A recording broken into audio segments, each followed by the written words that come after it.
Hello students, हम लोग अभी तक पढ़े थे बोर्स एटॉमिक मॉडल के बारे में और रदरफोर्ड एटॉमिक मॉडल के बारे में। वहाँ पे हमने ये देखा कि जो रदरफोर्ड ने बताया था कि जो पार्टिकल्स होते हैं वो ट्रैवल करते हैं। पर कुछ दिन बाद जब ये चीज़ें बदलने लगी तो हमें पता चला कि हम ये जो डी ब्रॉगली के रिस्पेक्ट में उन्होंने ये बताया कि लाइट जो होती है वो वो particle nature as well as wave nature भी होती है।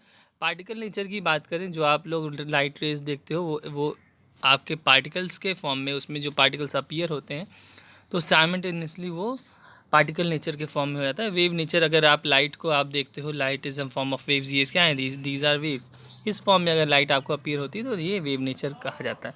जैसे एग्जांपल, अगर हमने कहा कि अगर आप नदी में अगर पत्थर मारते हो तो आप क्या देखते हो? नदी में कंसंट्रिक सर्कल्स बनने लगते हैं इस तरह के। तो ये कंसंट्रिक सर्कल्स जो फॉर्म होते हैं, ये टॉप व्यू से साइड व्यू या टॉप व्यू अगर देखते हो तो आपको इस तरह अपीयरेंस मिलता है। तो ये शो करता है it is a wave nature. Later on दूसरा हाइजेनबर्ग ने भी इस चीज़ को क्लियर किया या बताया कि अगर कोई भी इलेक्ट्रॉन मूवमेंट करता है, अगर आप देखते हो किसी भी इलेक्ट्रॉन की मूवमेंट हो रही है तो आप उस इलेक्ट्रॉन का एग्जैक्ट पोजीशन और exact velocity at the same time नहीं बता सकते। मींस अगर साइमल्टेनियसली आप उस चीज़ को नहीं बता सकते हो। तो इस तरह मैग्नेटिक रेडिएशंस की हम बात करें तो रेडिएशंस की बात करें, ये एक तरह से नेचर का, लाइट का नेचर होता है। नाउ तो अगर हम इसके बारे में बात करें तो ये हमारा जो भी लाइट होता है वो वेव के फॉर्म में होता है और इसका मोशन होने की वजह से इसको हम लोग वेव मोशन भी बोलते हैं। यहाँ पे आप देख रहे होंगे एक डायग्राम जो मैंने बनाया है इन फॉर्म ऑफ वेव्स। ये वेव है एक आपका। तो इस वेव के कैरेक्टरिस्टिक्स होते हैं। तो जो ऊपर का वेव दिख रहा है आपको, ये इसको हम लोग क्रेस्ट बोलते हैं और lower part of the wave को हम लोग ट्रफ बोलते हैं। अब वेव की कैरेक्टरिस्टिक्स में आप आगे बढ़ते हैं हम लोग। तो वेव्स के कैरेक्टरिस्टिक्स में 5 कैरेक्टरिस्टिक्स होते हैं। पहला होता है वेवलेंथ। वेवलेंथ का मतलब होता है the distance between two consecutive trough और क्रेस्ट। दो कंसेक्यूटिव ट्रफ या क्रेस्ट के बीच की जो डिस्टेंस होती है उसी को वेवलेंथ बोलते हैं। इसको लैम्डा से डिनोट करते हैं। ये आपका वेवलेंथ है, दिस इज़ लैम्डा। ठीक है, इसको आप वेवलेंथ बोलते हो। इसका डिस्टेंस हमेशा मीटर में होता है, या आप कभी कभी एंगस्ट्रॉम या पिकोमीटर या नैनोमीटर में भी देख सकते हो। एंगस्ट्रॉम में 10⁻10 मीटर के टर्म्स में होता है, पिकोमीटर 10⁻−12 मीटर होता है, नैनोमीटर 10⁻−9। यहाँ -9 होगा, ये रॉन्ग लिख दिया है, ये -9 होगा 10 की power. Further second is velocity. Velocity as usual speed of light होती है 3 × 10⁸ मीटर पर सेकेंड। ये आपका वैक्यूम में भी हो सकता है, स्पेस में भी हो सकता है, दोनों के लिए कॉमन होता है। It is denoted by small सी।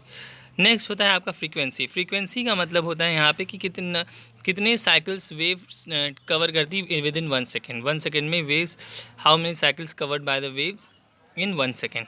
तो इसको हम लोग फ्रीक्वेंसी बोलते हैं। It is denoted bye new. इसको हम न्यू बोलते हैं, NU। न्यू इसको लिख सकते हैं और it is written as nu. ये V की तरह होता है, लिटिल बिट कर्व।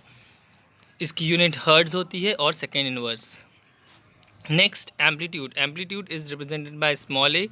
एम्पलीट्यूड किसे कहते हैं? जैसे हम लोग किसी भी वेव का जो मैक्सिमम हाइट होता है उसी को एम्पलीट्यूड कहते हैं। ये किसी भी ट्रफ या क्रेस्ट का, उसी को एम्पलीट्यूड बोला जाता है। तो इसका एम्पलीट्यूड ये है और इसका एम्पलीट्यूड ये है।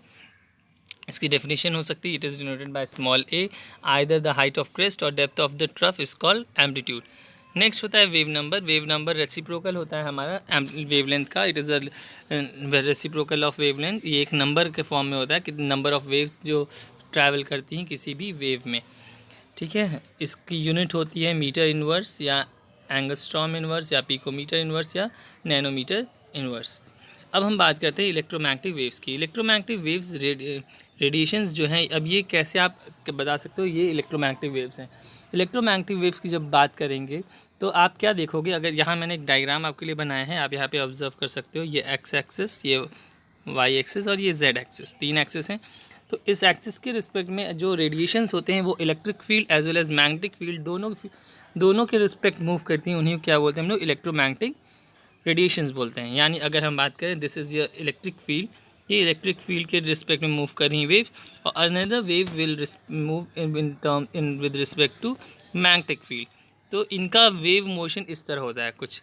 तो आप यहाँ देख सकते हो इसको हम लोग कहते हैं this is a electromagnetic radiation. Mathematically अगर हम देखते हैं इन तीनों का रिलेशन, लैम्डा, फ्रीक्वेंसी और स्पीड ऑफ लाइट की वेलोसिटी के बीच में मैथमेटिकली रिलेशन आता है। Lambda is equals to c by nu, जहाँ आपका अगर c is a constant value, ये आपकी जो होती है कांस्टेंट वैल्यू होती है सी स्पीड ऑफ लाइट, तो ये हमारा न्यू पे फ्रीक्वेंसी पे डिपेंड करता है, यानी lambda is inversely proportional to frequency. अगर फ्रीक्वेंसी बढ़ाओगे तो वेवलेंथ घटता जाएगा। नेक्स्ट होता है आपका ये रेडिएशंस के क्या क्या रीजंस हैं जिस पे ये रेडिएशंस काम करते हैं। फर्स्ट रीज़न आप देख सकते हो, the radiation is subjected in both electric field as well as magnetic field. ये आप याद रखना कि ये इलेक्ट्रिक फील्ड और मैग्नेटिक फील्ड दोनों में ही वर्क करता है। Propagation is perpendicular to the electric field and magnetic field, दोनों ही एक दूसरे के परपेंडिकुलर होते हैं। Next, all way electromagnetic waves travel with speed of light. ये आपको पहले ही बता दिया गया है कि ये इसकी प्रॉपर्टी है कि ये कोई सारे वेव्स क्या होते हैं, इलेक्ट्रोमैग्नेटिक वेव्स जो होते हैं वो स्पीड ऑफ लाइट के स्पीड से मूव करते हैं। Electromagnetic waves do not require any medium, इनको किसी तरह की मीडियम की ज़रूरत नहीं होती प्रोपोगेशन करने के लिए, इसलिए ये वैक्यूम में भी ट्रैवल कर सकते हैं। इसके बाद हम लोग पढ़ेंगे कि ये जो रेडिएशंस है ये कितनी तरह की रेडिएशंस आप लोग देखते हो जो हम लोग अपनी एज़ यूजुअल लाइफ में देख सकते हैं। तो रेडिएशंस का रेंज होता है हमारा, एक टेबल आती है आपकी, एक रेंज होगा, उसमें आप लोग हायर फ्रीक्वेंसी, लोअर फ्रीक्वेंसी से हायर फ्रीक्वेंसी तक के लिए आप रेंज पढ़ोगे। उसी के बीच में हमारा विजुअल रीजन भी लाया करता है, उस विजुअल रीजन को हम लोग स्टडी करेंगे। Thank you.